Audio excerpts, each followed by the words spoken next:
and let's get it started. All right, so welcome again to everybody to the session. Thank you for joining. My name is Marie Balolu. I'm the Program Manager for Global and Experiential Education Office. I am in charge of all of our short-term study abroad programs, as well as semester-based exchanges. So I'm very happy to see you at the session. In this session, we will go over, I'll start with a brief introduction on study abroad, why study abroad, how to study abroad, and who can study abroad. Then I'll pass it on to our faculty to present on each one of their programs. Each faculty will have about roughly 10 minutes to present, and you'll have the opportunity to ask specific questions to our faculty. And then I will present on the short-term exchange programs available. I'll have a brief plug for long-term study abroad, very brief, because there's a separate information session available for long-term study abroad. And then I'll chat a little bit about what it means to be traveling in a pandemic, what are the risks, what are the policies, and we'll wrap up with questions at the end. So moving forward, why study abroad? So study abroad gives you exposure to new regions, countries, sectors, and new ways of doing business. It gives you access to new topics of study, especially those not available at GWSB. It enhances your skills, let it be practical, professional, and cultural. It develops and expands your global network because you have a lot of opportunities to network with students and faculty from all around the world. And it advances your degree completion because you have the opportunity to take classes for elective credit during our academic breaks. Who can study abroad? So all GWSB active graduate students and undergraduate students are eligible for our programs. Now, each program has specific eligibility criteria, let it be regarding prerequisites needed to attend a specific course, or some courses may be restricted to MBA students. Some others have other restrictions. So I encourage you to check all of the brochures to make sure you fit the eligibility criteria before you submit your application. Faculty-led programs and are open to GW graduate students and qualified undergraduate students. Short-term exchangers are only open to GWSB graduate students, so they're not eligible for undergraduate students. Business and society courses are open enrollment, so the STAP application deadline does not apply. The general eligibility for all of our programs is a 3.0 GPA. I do check this requirement, which is why I require all students to submit a transcript. So now how to apply. The application process is quite simple. It's online through our GW Passport online system. You can access it through our website. When you go on our website, you scroll to the program of your choice, click on the brochure, or click on the hyperlink, and it will take you to the brochure. On the brochure, there's an Apply Now button as you scroll down. I did it on purpose to shift that Apply Now button towards after the eligibility criteria, so you can make sure to review all that information before you click Apply Now. Applications close at 11:59 on January 30th, and I insist, 11:59 on January 30th. If you start your application at 11:50 and you're not able to finish, the system will close, and I will not be allowing you on the program after that time. So please make sure to submit your application before that deadline. Faculty will review all applications to their respective programs, and GNEE will review all applications for short-term exchange programs. Decisions will be shared with students on or after February 9th, and I specifically did not put a time here, so the message can go out at 7 a.m. in the morning, at 12 p.m., or at 7 p.m. at night. If you don't see a message from me saying that I will release the decision at a later date, please wait until February 10th to reach out to me about a decision on your program. A $500 deposit is required for committing for all of our programs. This deposit is for yourself, so that is a sort of a prepayment for your tuition for the summer. Once you make your deposit, you can go in your e-bill, change the view to summer 2022, and you'll see that $500 sitting on your account. GNEE will register all students for these courses. You cannot register on your own. I insist, you cannot register on your own. So once you're admitted into the course and the course is approved to run, GNE will enroll you once all the logistics are sorted out. The program fees, if any, are tied to course registration. So once you're registered in the course, you'll see the program fee. Now, always wait for the GNE or faculty to give you the approval before purchasing your airfare. Do not purchase your airfare upon submitting your application. Do not purchase your airfare upon receiving your admit email. Only purchase it when you get the green light from my office and or from the faculty. So now moving on to our program offerings, we have 3 faculty-led programs, which I will soon pass it on to our faculty to present. We have 1 business society course on strategic foresight, which is an open enrollment course. And we have lots of options in terms of short-term exchanges, which I will touch upon. So what are faculty-led programs? Faculty-led programs are typically 1 to 2 week, depending on the program, thematically focused programs. They can be international or domestic. They focus on a different area or different sector of business or business as a whole. And they typically have 2 to 4 on-campus class sessions before the program departs, before or after the program departs. So this is a great opportunity to network with the specific GW faculty, your fellow students, and representatives from organizations relevant to the topic of study. So I will now pass it on to our first faculty. Selene Mattis is leading our program to Georgia, the gastronomy and wine tourism in Tbilisi. Selene, would you kindly unmute yourself, and I will leave it up to you. Thank you so much, Marie, and welcome to everyone. It's such a great pleasure to be here to talk about such an exciting program. And yes, finally, we're able to explore again and visit new places and really integrate these experiences into your academic journey at GW. So delighted to be leading a program to Tbilisi. So I invite you to join me in Georgia's really charming capital that is so well known for its great food, exceptional wine, and its rejuvenating thermal baths. It is really a very wonderful country to have an experience in. Now, the program that we're running this summer is a 3-credit course. It is, you'll find it under TSTD 6282, and it has a particular focus on gastronomy as well as winemaking. So there's this is a program that's steeped in entrepreneurship, in tourism development. We will be spending 2 weeks between 2 cities, Tbilisi as well as Kakheti. Kakheti is the region in the country, or the place in the country where that produces about 2/3 of all the wine produced in Georgia. Now, if you didn't know, Georgia as a country is really well known for its old winemaking culture and tradition.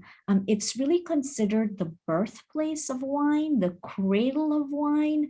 So we have the unique opportunity to work with the Georgia National Tourism Administration, which is their national tourism authority that oversees tourism development and marketing for the country. They are the client, and they're asking our students to work alongside their team.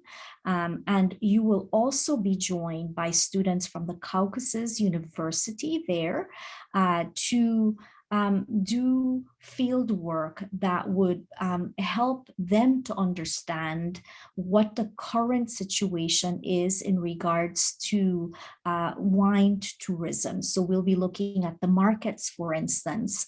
The visitors that are coming already to Georgia will be exploring new opportunities for visitors, niche markets, for instance, that they could tap into. We'll be looking to understand the competitiveness of their micro, small, and medium-sized enterprises that make up the tourism industry and are a part of wine tourism in Georgia, to really provide recommendations on how it is that they can improve, because while they are so wonderful at this craft, as a wine making destination, there's much opportunity left to really sort of rise up and become more competitive compared to other countries in Europe that you may be much more familiar with, of course, in regards to wine. So that is the challenge.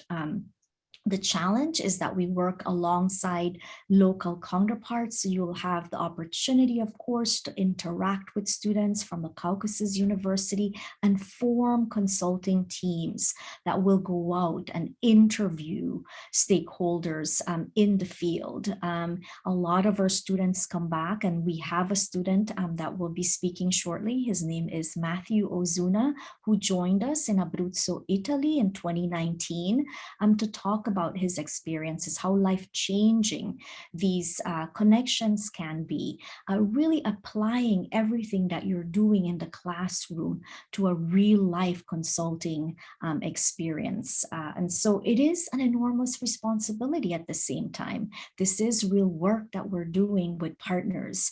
We are interacting with residents, with business owners, with administrators of tourism and other areas, economic development areas as well. And so you have ample opportunities to sort of test all those skills that you've been honing in the classroom, way beyond just sort of business, but you know, the spirit of connection and making bridges. And so I think all of this is really nicely woven into this 2-week experience. It's worth mentioning as well that we've worked hard. This is one of the interesting features of the summer programs that I've run, is that the client pays for the students' accommodations as well as ground transportation. And I feel very strongly about this because I think it's very important to ensure that we're making programs more affordable to all our students. And so this is one of these programs. So I encourage you to really sort of look at it from that standpoint. And I hope that you'll be able to make it and join us in Georgia. Now, in addition to all the, you know, the sort of field work that you'll be conducting and the skills that you'll be developing, one of the things that we've heard as well very consistently from our students over the years is how much this has been a resume builder. And actually, many of our graduates use this as a huge starting point when they're looking for jobs. This is the discussion point in interviews. And I guess at this point, what I'd like to do is I'd like to pause and maybe turn the mic over to Matthew. And Matthew, maybe you could introduce yourself and give us a sense of what this experience has meant to you, both from a personal standpoint, but also professional standpoint.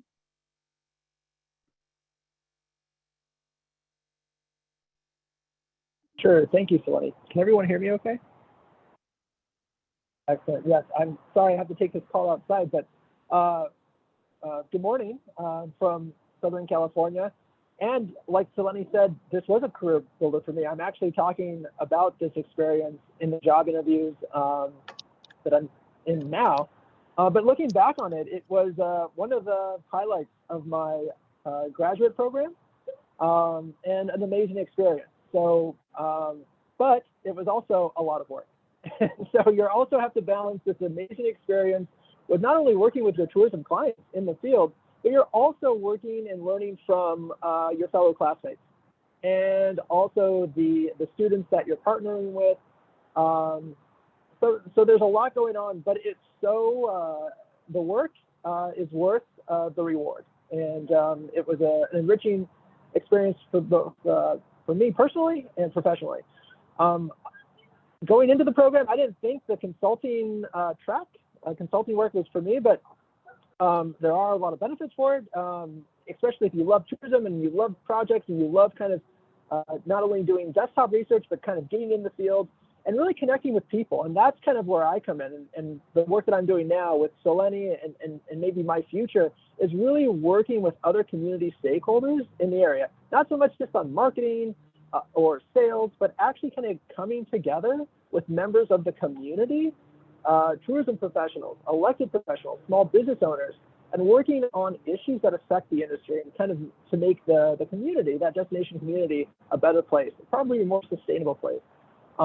So this trip, and I hope that this trip to Georgia checks off all the boxes for you, just like it did for me.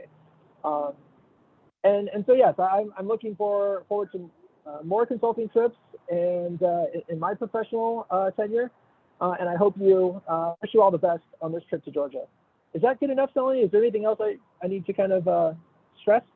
I think that's wonderful. Thank you, Matthew. You've been, you've shared very sincerely what it's meant for you. And so we appreciate you joining us to let students know. I mean, I guess it's great to hear from professors, but students also love to hear from peers, right? What it has meant.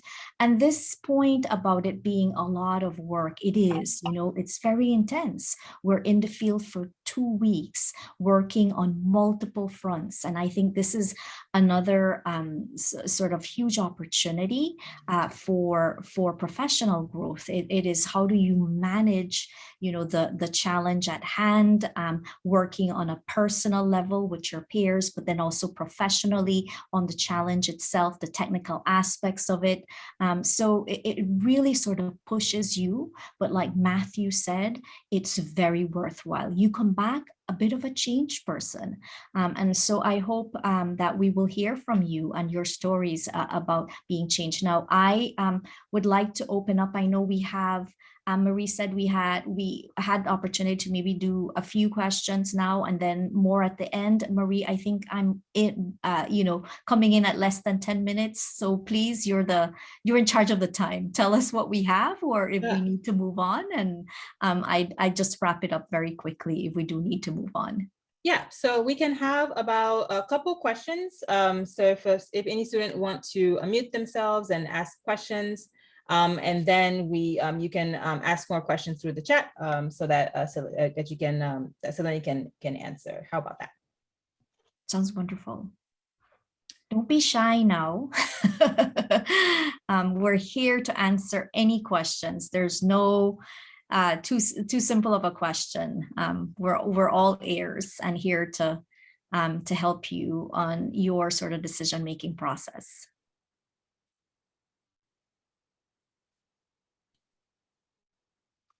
I don't see anyone's raised hands, so I guess, right. Another moment. Okay. Well, so let me just kindly wrap up then, and then we move on. Just, some parting thoughts here. This is a wonderful program that enables you to put so much of what you're learning in the classroom into practice. You're able to build relationships with peers in Georgia. So you're not only working with tourism and, business students from our school, you'll also be interacting with professors and university students from Tbilisi. Many of our past students have remained longtime friends with the colleagues that they've developed in these host countries.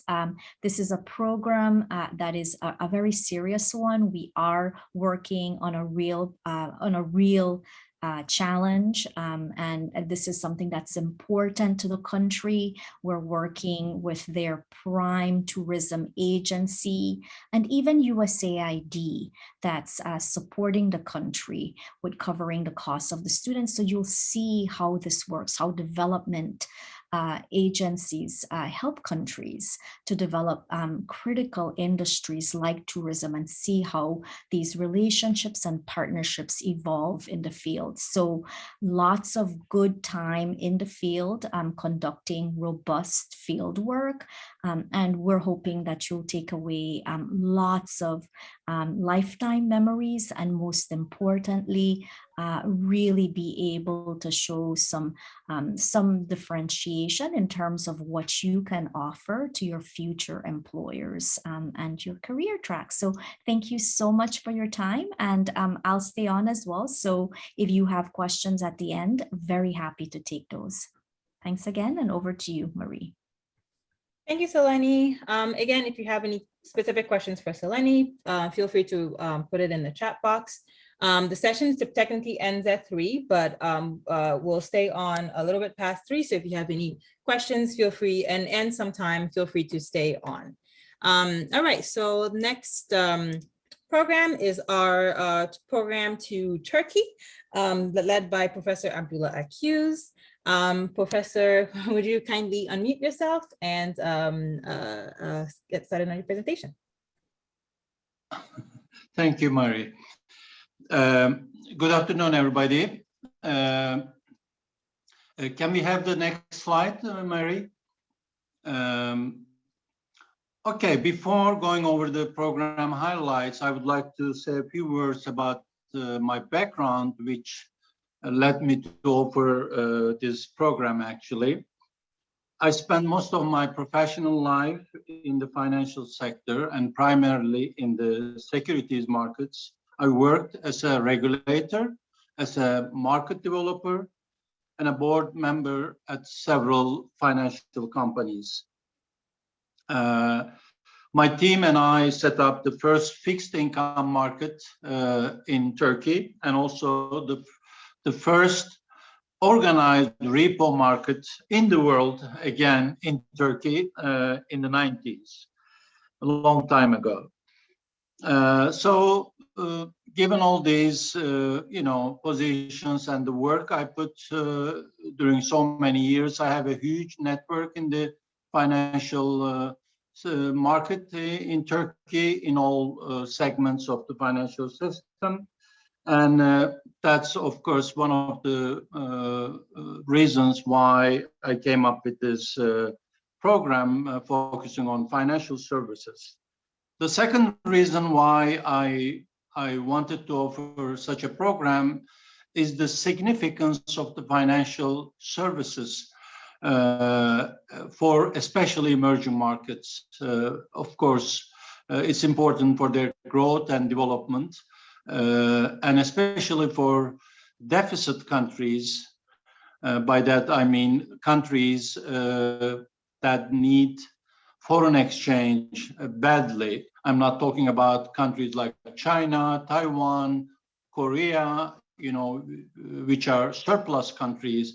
They have current account surplus, not deficit, but countries like Turkey, Brazil, South Africa, Argentina, many of the emerging markets need a lot of financing to sustain their growth and development. So this is a bit of background. So this program is going to focus on the financial services industry in the emerging markets. And there will be 3 online pre-departure classes in May to just give you the background and prepare you for the residency in Istanbul.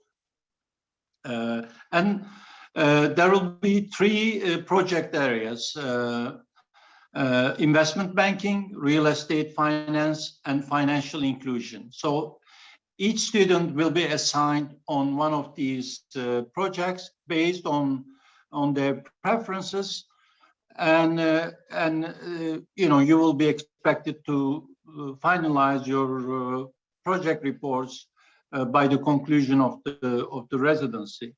And just to make it clear, we will not have clients that you will be doing projects with, but the projects are going to be assignments that will be submitted to me, and you will be graded for your performance of the project report.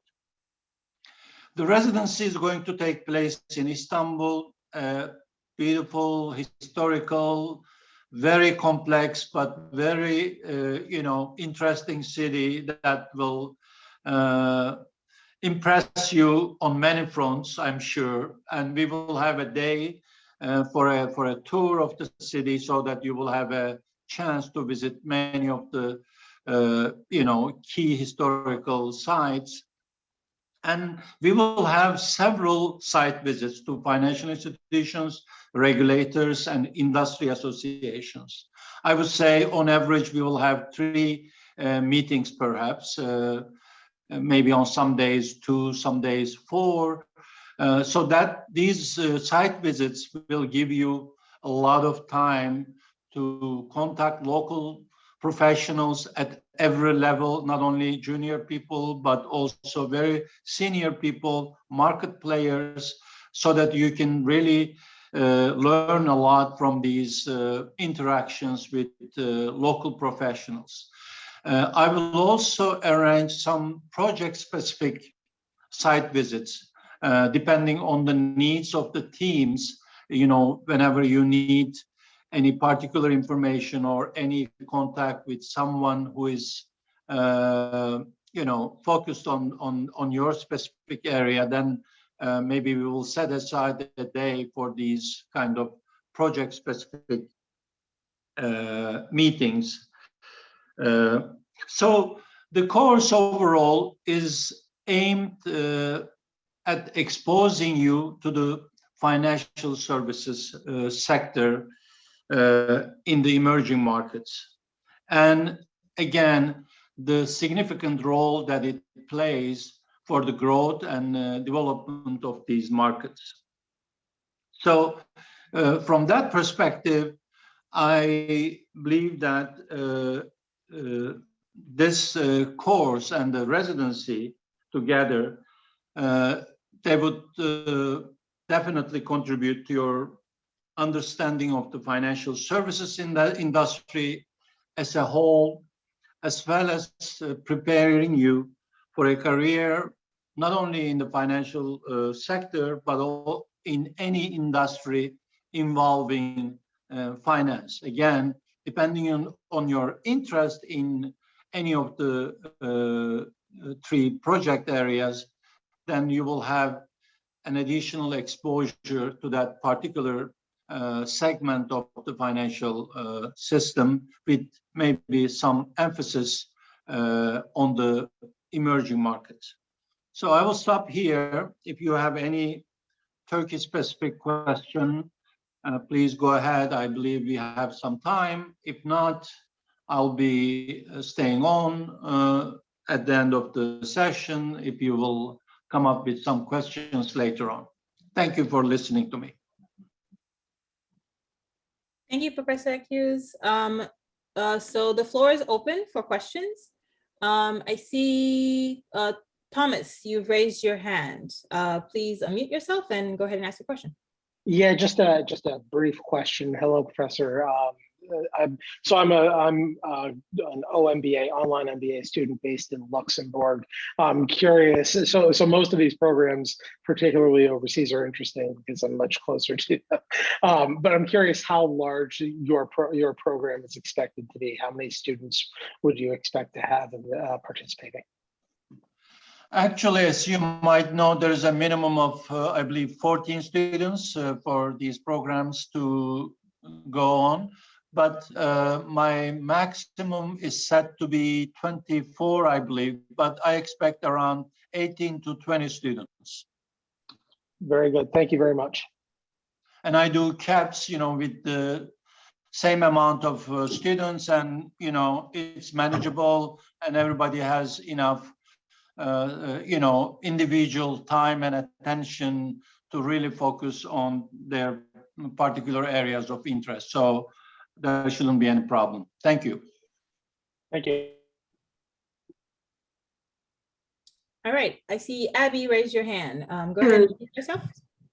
Hello, I was just wondering what type of prerequisites might be required or recommended for this program?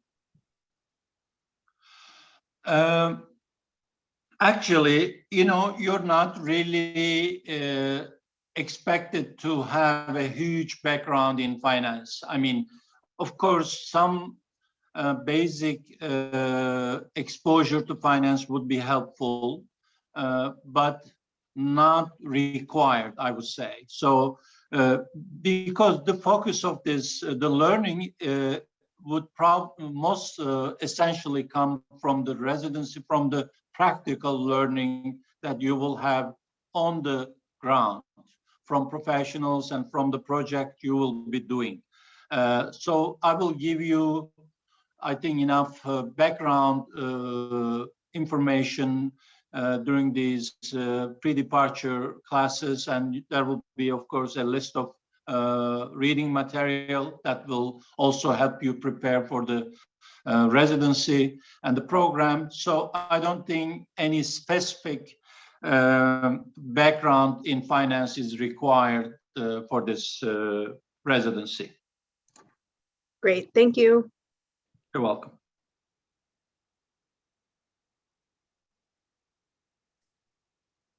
All right, any other questions about the Turkey program?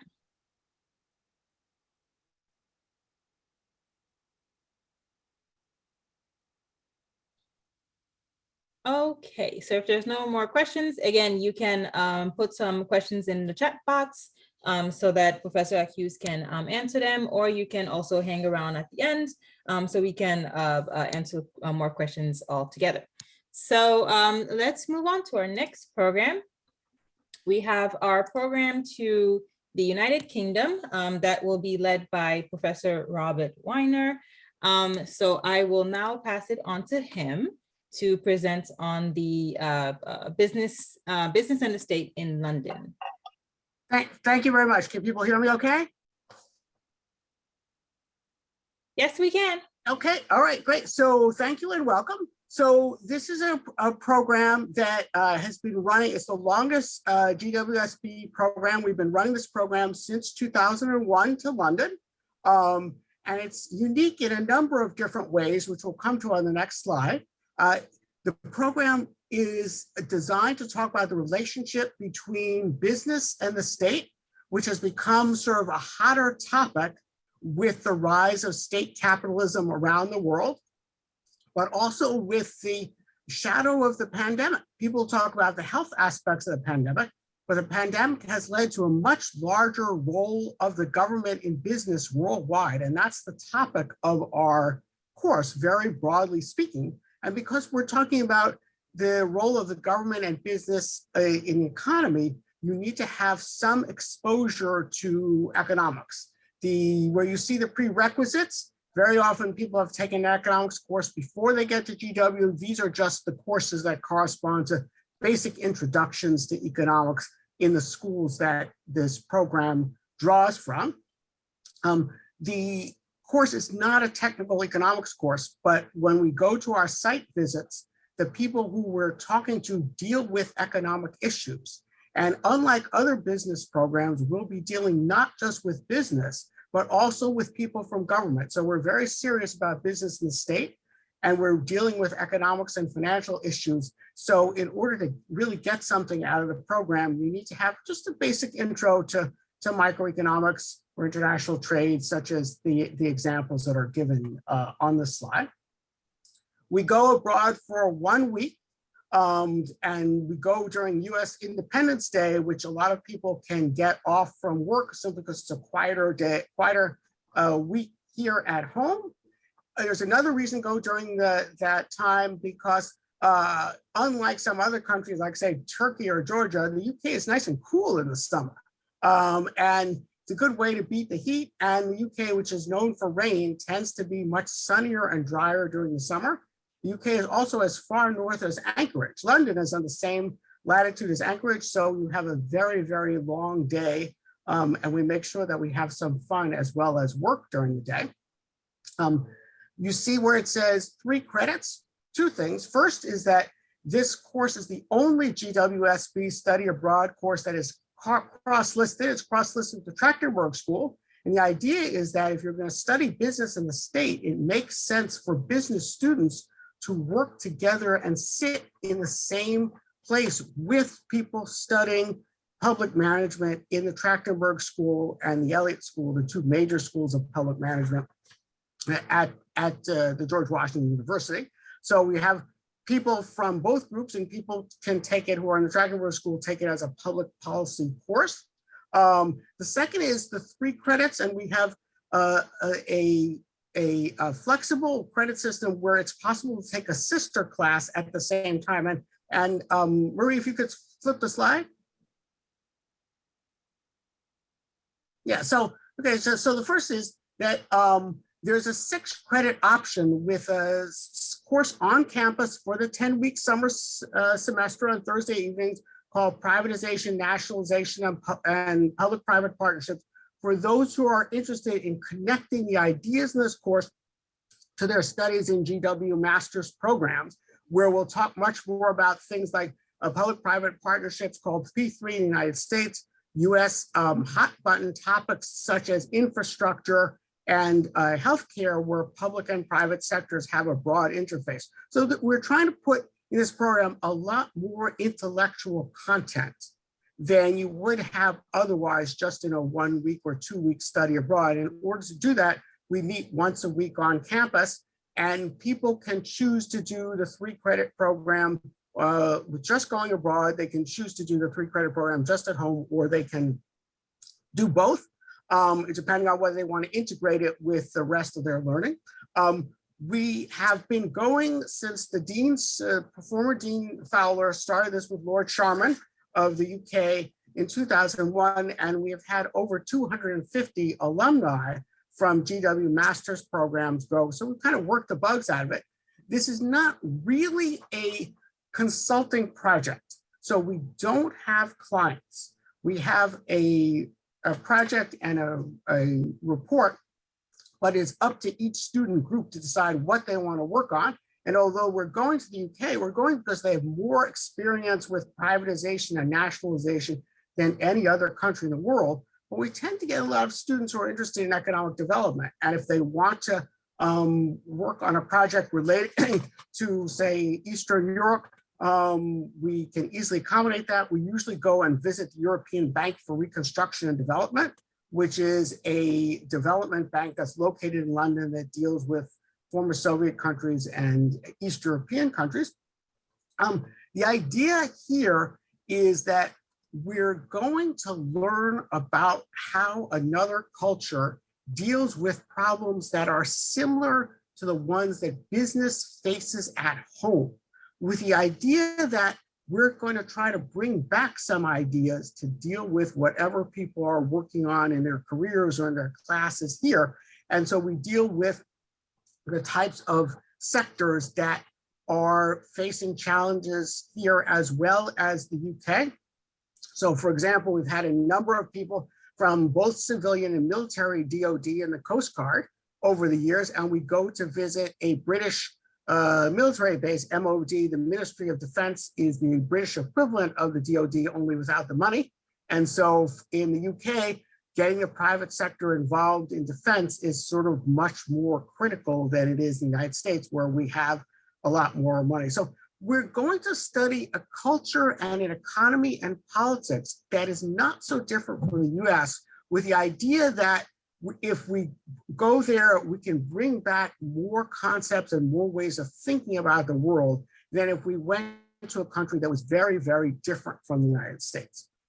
And the sectors that we focus on, in some sense, there's more sectors that we can cover. So we tend to focus on the sectors that are of interest to the students in the class, who vary from one year to another. As I mentioned before, this is the only cross-listed short-term abroad program, and we benefit a tremendous amount from seeing how people who are studying public management think about the world and vice versa.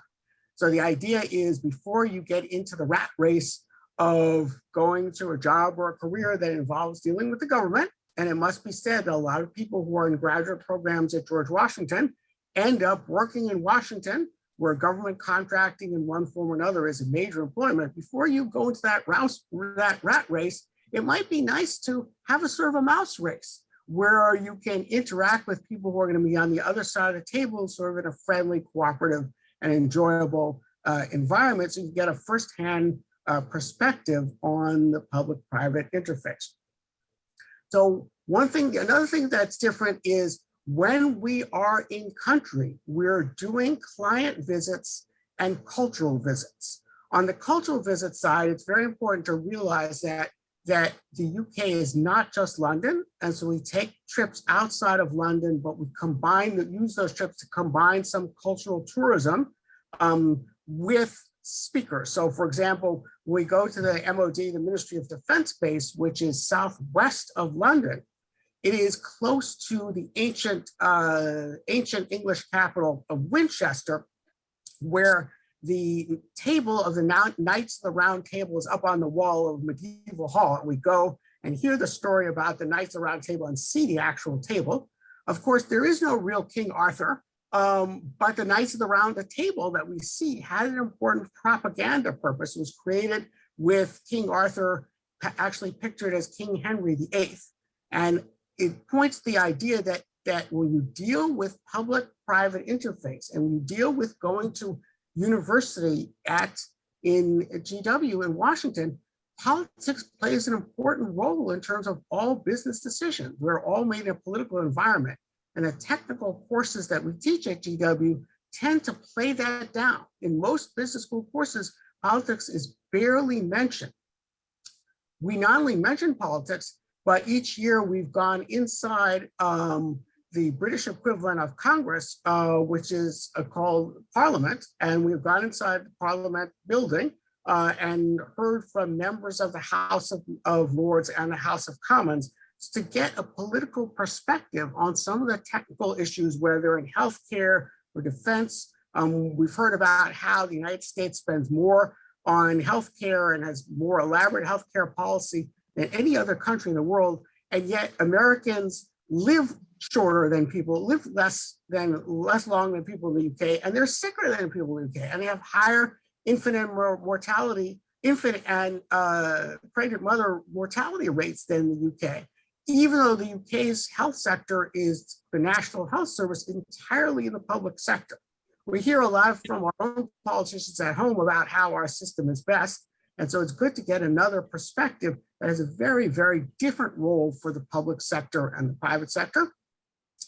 In the evening, we are not preparing to work with clients. We are not feverishly preparing our presentations. We are ideally going out to pubs and talking to the locals, with the idea is that when you're in country, you should be absorbing the culture and you should be absorbing the environment, and the deliverables of the project report and the project presentation are due considerably after we're in country. We have meetings beforehand. Those meetings are on campus, but we'll have the typical Zoom connection for those people who are not able to make it to campus for any of the various reasons. And so we're trying to use this class as more integrated example of when we take one of our functional classes, whether it's strategy or whether it's economics, and move it abroad as a way to have a sort of more hands-on and enjoyable way to learn some of the nuts and bolts that then help people in their career. And a lot of people who have done this program have ended up working either in the private sector dealing with the government, or some of them have gone to government and dealt with sort of contracting out in the private sector. In some sense, if you go to business school in Washington, DC, you ought to be looking at government contracting and the role of government in business. And when I first came here 100 years ago, I saw that there was nothing there.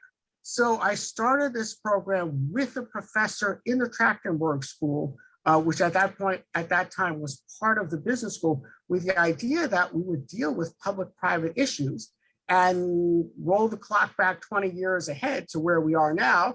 I was unsuccessful in getting our school to do more with issues that we might be known for in Washington, but this program has been very successful, and we've had a very large number of students go through the program and go to the UK and have the type of life-changing experience that we heard from earlier in this hour. Thanks. I'd be happy to take any questions. Thank you, Rob. Okay, so we're a bit tight on time. So Rob, is it possible to get a few questions in the chat box? Sure, sure. Wonderful. Okay, so if you have any questions, please put them in the chat box for Professor Weiner so he can address them as we go through the rest of the presentation. Thank you so much for your presentation, and let's move on to short-term exchanges. Okay, so we don't have a lot of time left, so I will fly through these options. But again, there's a lot of information including on our brochures, very detailed. It took me about 2 weeks to build all these brochures to make sure that you have all the information that you need. So please review them for additional details. So short-term exchanges are basically how the name it implies. What the name implies, they're shorter versions of a term exchange. So you'll be, I'll be nominating you to a partner, and then you'll be basically taking classes with any of these partners, depending on what their summer offerings are. So these are short-term, during the summer, they're short-term, immersive. They're open to partner schools around the globe. So our partners have their own global network. So you'll be in a classroom with students from GW, from all around the US, from all around the world.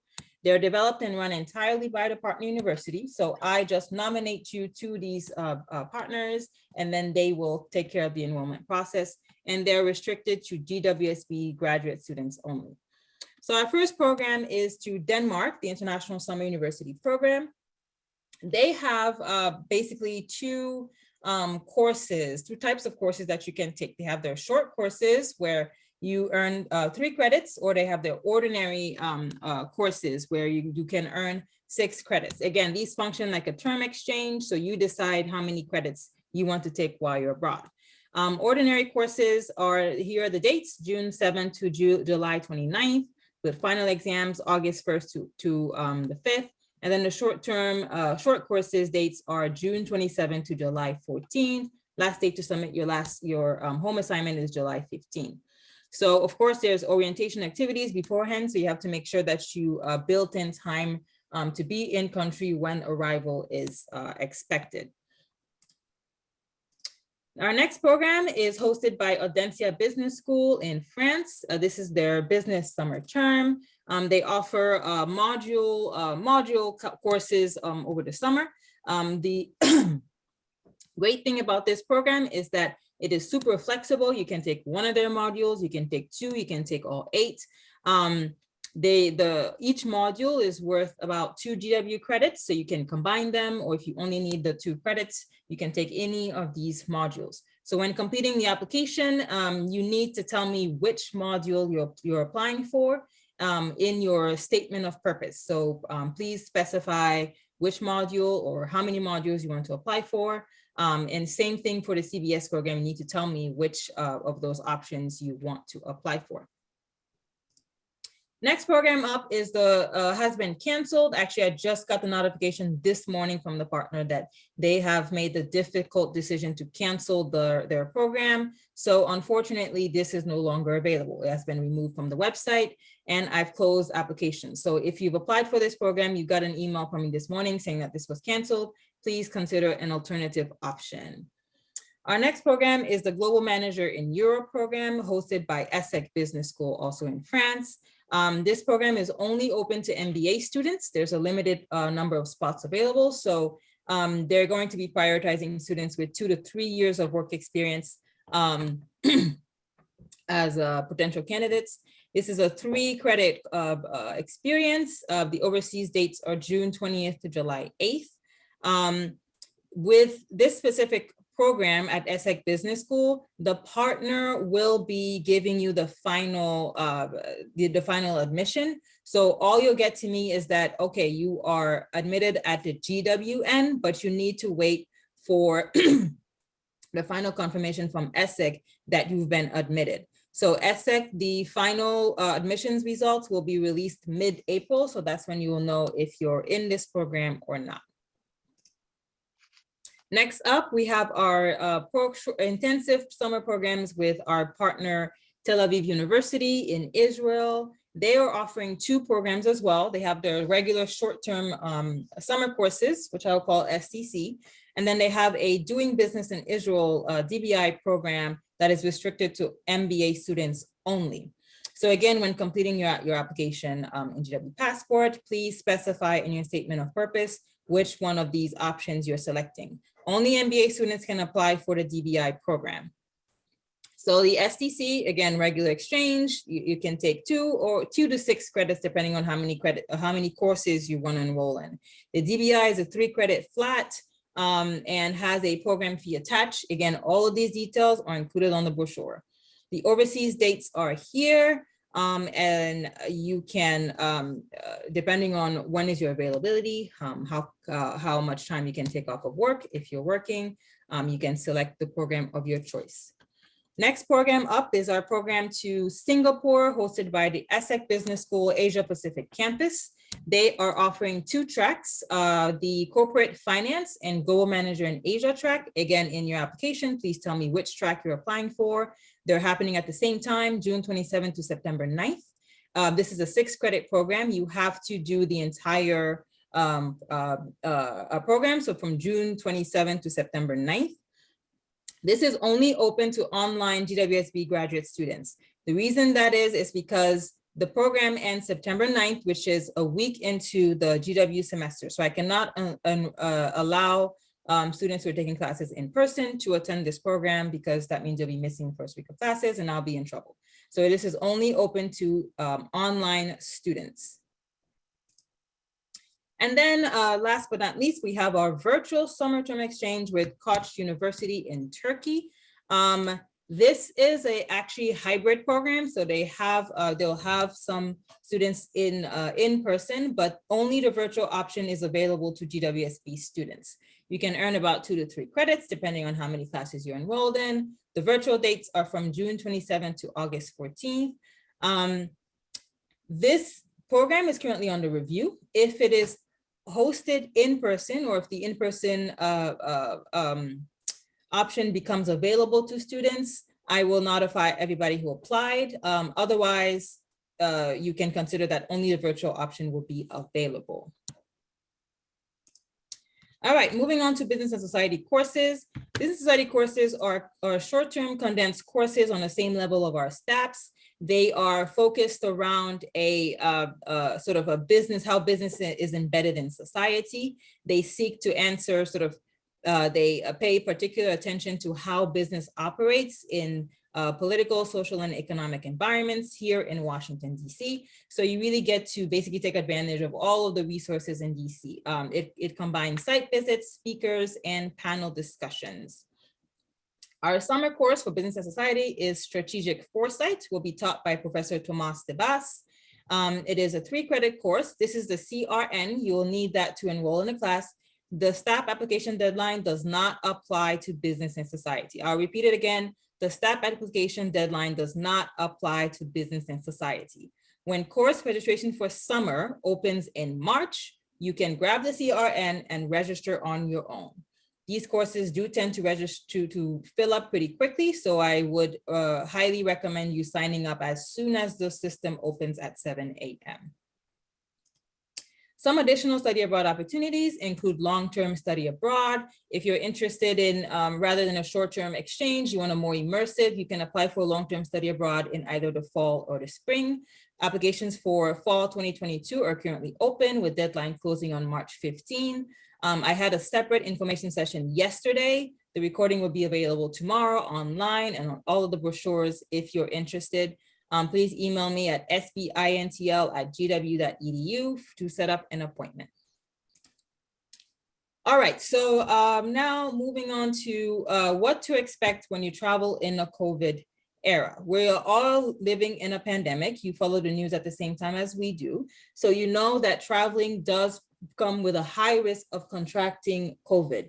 So if you're not comfortable with traveling because you're afraid of contracting the virus, please reconsider participation or application for our programs, because there is a high risk. I myself personally has experienced those risks in my last travel. So it is, it is a real and present risk. All of our programs fall under the scope of the international travel policy. So I linked the policy here. You can check it out online as to what is specifically required. All students traveling on any of our programs are required to be vaccination compliant. So you need to follow the policy. I will not check it, but you will need to make sure that you comply with that policy. Make sure that you've read and understood the program cancellation and refund policy. This is very important because we're in the middle of the pandemic. Cancellations do happen. I cannot tell whether we will be permitted to travel or not. I cannot predict whether borders of a certain country will be open or not. So you need to protect your investment. So for all of your out-of-pocket costs, let it be your flight, accommodation, depending on the program, any travel arrangements, you need to make sure to book flexible terms, refundable fare, or cancel for any reason so you can protect your investment. Students are recommended to have a backup plan for academic credit. So if your program is canceled, make sure that you have some type of backup plan to account for those credits. One thing that I'll mention about the faculty-led programs is that if any of the faculty-led programs are not able to travel in country, the risk is there, but not likely, they will run virtually. So when you commit to the program, you commit to either format of the program. So that's something that I have to specify. Now, what are our policies? On each of the program brochure, I have a link to the withdrawal and refund policy. Please review that policy because it's very important to know when you can drop out without financial implications. I do review withdrawals on a case-by-case basis, but the policy is there and I go by the policy. In terms of communications, February 9th, you'll have your decision. So first, the application deadline is January 30th at 11:59. On February 9th, you'll get a decision on your application. Again, do not email me on February 9th asking about your decision. Email me on February 10th if you do not see an email from me. February 15th is a initial deposit deadline. If you have been admitted off the wait list, you'll get a separate deadline because I always give 5 business days from your decision.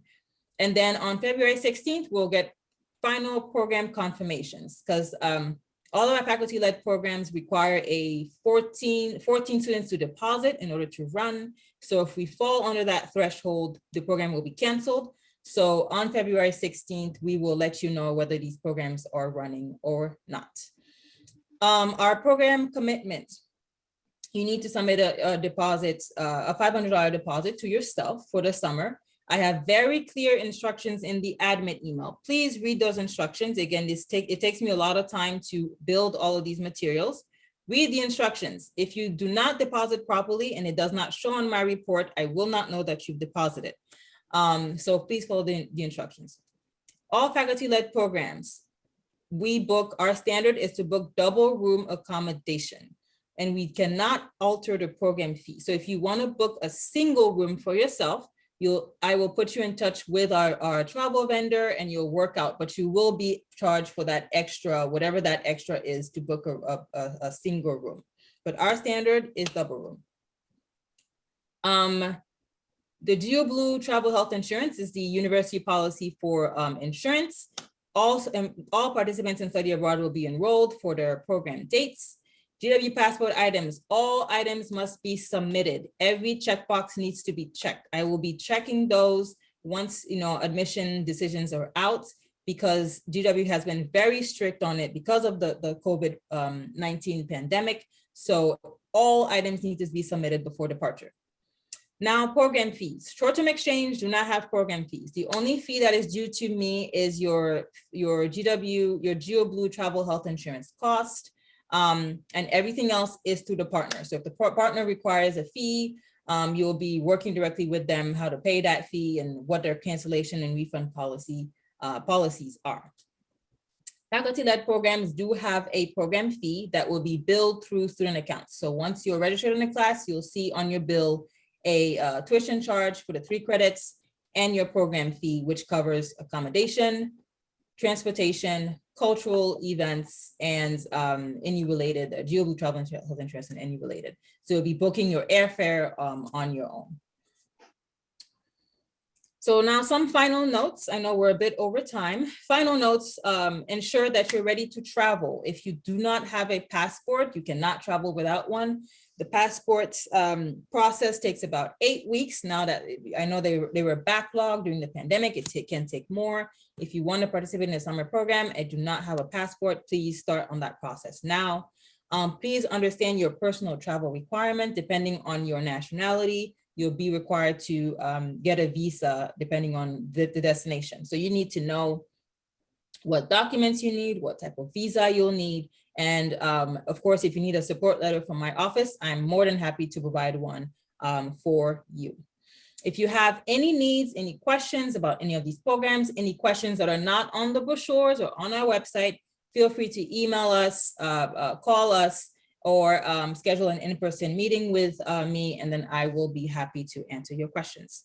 So this brings us to the closure of the presentation itself. Thank you for bearing me. We're about 4 minutes over. So if you need to log off because you have to run to class, please feel free to do so. I will go ahead and stop the recording now and jump in the chat box there, and then of course open it up for questions.